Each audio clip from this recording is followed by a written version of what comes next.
Hi friends, ಇವತ್ತಿನ video ಮೂಲಕ season special ಆಗಿ ಹಿತ್ಕಿದ ಅವರೆಕಾಳು ಚಿಕನ್ ಸಾಂಬಾರ್ ಯಾವ ರೀತಿ ಮಾಡೋದು ಅಂತಂದ್ಬಿಟ್ಟು ತೋರಿಸ್ಕೊಡ್ತಾ ಇದ್ದೀನಿ.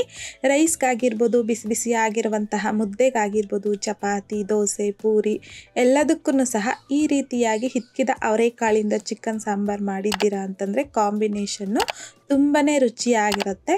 ಸೊ ಹಾಗಾಗಿ ಬನ್ನಿ ಇವಾಗ ಲೇಟ್ ಮಾಡ್ದಿರ ಹಿತ್ಕಿದ ಅವರೆಕಾಳು ಚಿಕನ್ ಸಾಂಬಾರ್ ಯಾವ ರೀತಿ ಮಾಡೋದು ಅಂತಂದ್ಬಿಟ್ಟು ನೋಡೋಣ. 1 kg ಆಗುವಷ್ಟು ಚಿಕನ್ ತಗೊಂಡಿದ್ದೀನಿ. ಚಿಕನ್ನ ನೀಟಾಗಿ ವಾಶ್ ಮಾಡಿಕೊಂಡು ಈ ರೀತಿ ಮೀಡಿಯಮ್ ಸೈಜಲ್ಲಿ ಕಟ್ ಮಾಡ್ಕೊಂಡು ತಗೊಂಡಿದ್ದೀನಿ. ಇನ್ ಕೇಸ್ ನೀವು ತಗೊಂಡಿರ್ತಕ್ಕಂಥ ಈ ಚಿಕನಲ್ಲಿ ಈ ರೀತಿ ಮೊಟ್ಟೆ ಅನ್ನೋದೇನಾದರೂ ಇದ್ದರೆ ಈ ಮೊಟ್ಟೆನ ತೆಗೆದು ಒಂದು ಬೌಲಲ್ಗೆ ಪಕ್ಕಕ್ಕಿಟ್ಕೊಳ್ಳಿ. ಯಾವಾಗ ಹಾಕಬೇಕು ಈ ಮೊಟ್ಟೆ ಅನ್ನೋದನ್ನು ತೋರಿಸ್ಕೊಡ್ತೀನಿ. ಸದ್ಯಕ್ಕೆ ಇವಾಗ ಈ ಮೊಟ್ಟೆನ ಬೌಲಲ್ಗೆ ತೆಗೆದು ಪಕ್ಕಕ್ಕಿಟ್ಕೊಳ್ಳಿ. ಜೊತೆಗೆ ನಾನಿಲ್ಲಿ ಅರ್ಧ kg ಆಗುವಷ್ಟು ಹಿತ್ಕಿದ ಅವರೆಕಾಳು ತಗೊಂಡಿದ್ದೀನಿ. ಈ ಸೀಸನ್ನಲ್ಲಿ ನಮಗೆ ಖಂಡಿತ ಈ ರೀತಿ ಅವರೆಕಾಳು ಅನ್ನೋದು ಸಿಗುತ್ತೆ ಅಲ್ವಾ. ಸೊ ತಗೊಬಂದು ತಪ್ಪದೆ ಒಂದು ಸಲ ಆದರೂ ಚಿಕನ್ ಹಾಕಿ ಈ ರೀತಿ ಸಾಂಬಾರನ್ನ ಮಾಡಲೇಬೇಕು. ಟೇಸ್ಟ್ ಅನ್ನೋದು ತುಂಬ ರುಚಿಯಾಗಿರುತ್ತೆ. ಈಗ ಈ ಸಾಂಬಾರ್ಗೆ ಬೇಕಾಗಿರುವಂಥದ್ದು ಮಸಾಲೆ ರೆಡಿ ಮಾಡ್ಕೋಬೇಕು. ಹಾಗಾಗಿ ಮಿಕ್ಸಿ ಜಾರಲ್ಗೆ 2 ಬೆಳ್ಳುಳ್ಳಿನ ಮೇಲ್ಗಡೆ ಸಿಪ್ಪೆ ತೆಗೆದ್ಬಿಟ್ಟು ಹಾಕ್ಕೊತಾ ಇದ್ದೀನಿ. 2 ಇಂಚ್ ಆಗುವಷ್ಟು ಶುಂಠಿನ ಸಹ ಕಟ್ ಮಾಡಿಬಿಟ್ಟು ಹಾಕ್ಕೊತಾ ಇದ್ದೀನಿ. 2 ಇಂಚ್ ಆಗುವಷ್ಟು ಚಕ್ಕೆ, ಹಾಗೆಯೇ 5 ರಿಂದ 6 ಲವಂಗನ ಸಹ ಹಾಕ್ಕೊತಾ ಇದ್ದೀನಿ. 1 ಟೇಬಲ್ ಸ್ಪೂನ್ ಆಗುವಷ್ಟು ಹುರ್ಗಡ್ಲೆ, ಹಾಗೆಯೇ 1 ಟೀ ಸ್ಪೂನ್ ಆಗುವಷ್ಟು ಗಸಗಸೆ, 2 ಏಲಕ್ಕಿ, 1 ಈರುಳ್ಳಿನ ಸಹ ಈ ರೀತಿ ಸಣ್ಣದಾಗಿ ಉದ್ದವಾಗಿ ಕಟ್ ಮಾಡಿಬಿಟ್ಟು ಹಾಕ್ಕೊತಾ ಇದ್ದೀನಿ. 2 ಟೇಬಲ್ ಸ್ಪೂನ್ ಆಗುವಷ್ಟು ಪುದೀನ, ಹಾಗೆಯೇ ಕೊತ್ತಂಬರಿನ ಸಹ ಒಂದು ಅರ್ಧ ಕಪ್ ಆಗುವಷ್ಟು ನೀಟಾಗಿ ವಾಶ್ ಮಾಡಿಬಿಟ್ಟು ಹಾಕ್ಕೊತಾ ಇದ್ದೀನಿ.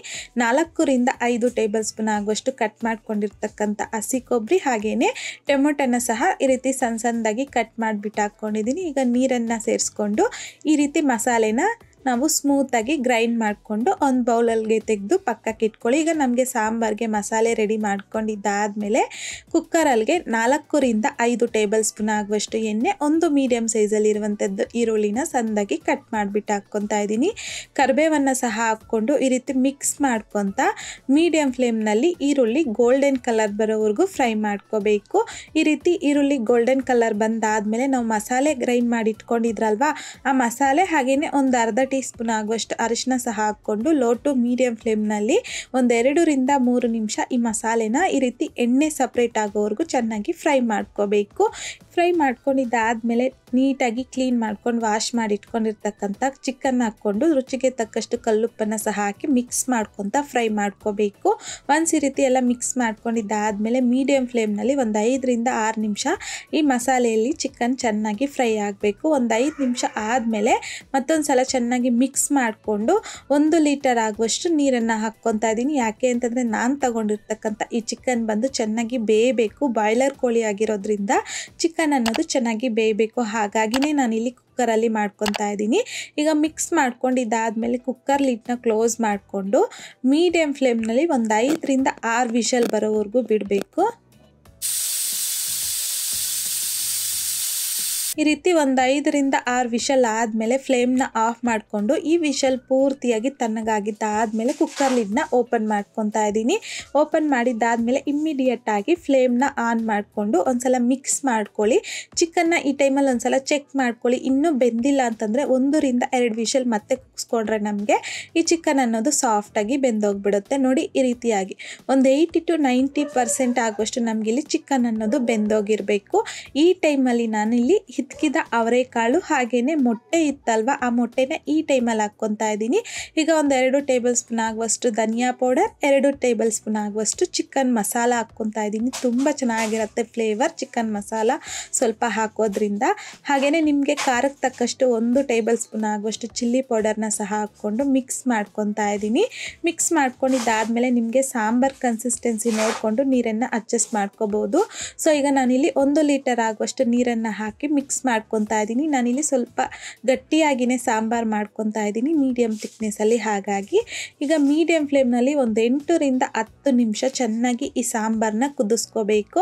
ಒಂದು 10 ನಿಮಿಷ ಆದಮೇಲೆ ಮಿಕ್ಸ್ ಮಾಡಿಕೊಂಡು ಈ ಟೈಮಲ್ಲಿ ಅವರೆಕಾಳನ್ನು ಒಂದ್ಸಲ ಚೆಕ್ ಮಾಡ್ಕೊಳ್ಳಿ.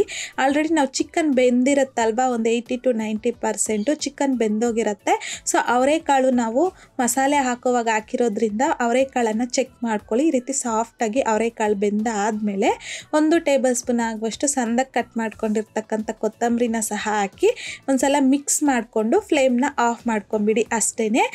ಈಗ ಪ್ಲೇಟ್ನ ಕ್ಲೋಸ್ ಮಾಡಿಕೊಂಡು ಒಂದು 10ರಿಂದ 15 ನಿಮಿಷ ಹಾಗೆ ಬಿಟ್ಬಿಡಿ. ಒಂದು 15 ನಿಮಿಷ ಆದಮೇಲೆ ಪ್ಲೇಟನ್ನು ತೆಗೆದು ಸಾಂಬಾರ್ ಕನ್ಸಿಸ್ಟೆನ್ಸಿ ನೋಡಿದಾಗ ಈ ರೀತಿಯಾಗಿರುತ್ತೆ. ಸೊ ಈ ವಿಧಾನದಲ್ಲಿ ಈ ಸೀಸನ್ನಲ್ಲಿ ತಪ್ಪದಿರ ಈ ರೀತಿ ಹಿತ್ಕಿದ ಅವರೆಕಾಳಿಂದ ಚಿಕನ್ ಸಾಂಬಾರನ್ನ ಒಂದು ಸಲ ಮಾಡಿ ನೋಡಿ. ಮಾಡಿದ್ದಾದಮೇಲೆ ಮುಂದೆ ನೀವು ಯಾವಾಗಲಾದರೂ ಹಿತ್ಕಿದ ಅವರೆಕಾಳು ಚಿಕನ್ ಸಾಂಬಾರು ಮಾಡಿದಾಗ ಇದೇ ರೀತಿಯೇ ಮಾಡ್ತೀರಾ, ಅಷ್ಟು ರುಚಿಯಾಗಿ ಬರುತ್ತೆ. ರೈಸ್ಗಾಗಿರ್ಬೋದು, ಮುದ್ದೆ, ಚಪಾತಿ, ದೋಸೆ ಎಲ್ಲದಕ್ಕೂ ಸಹ ಕಾಂಬಿನೇಷನ್ನು ತುಂಬಾ ರುಚಿಯಾಗಿರುತ್ತೆ.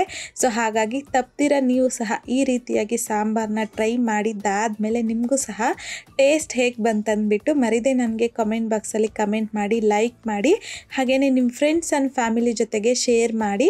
ಮತ್ತಷ್ಟು ಈಸಿ ಆ್ಯಂಡ್ ಸಿಂಪಲ್ ಕ್ವಿಕ್ ರೆಸಿಪೀಸ್ಗೋಸ್ಕರ ದಯವಿಟ್ಟು ನೀವಿನ್ನೂ ನಮ್ಮ ಮೇಘಶ್ರೀಸ್ ಕಿಚನ್ ಚಾನಲ್ನ ಸಬ್ಸ್ಕ್ರೈಬ್ ಮಾಡಿಲ್ಲ ಅಂತಂದರೆ ಸಬ್ಸ್ಕ್ರೈಬ್ ಮಾಡಿ.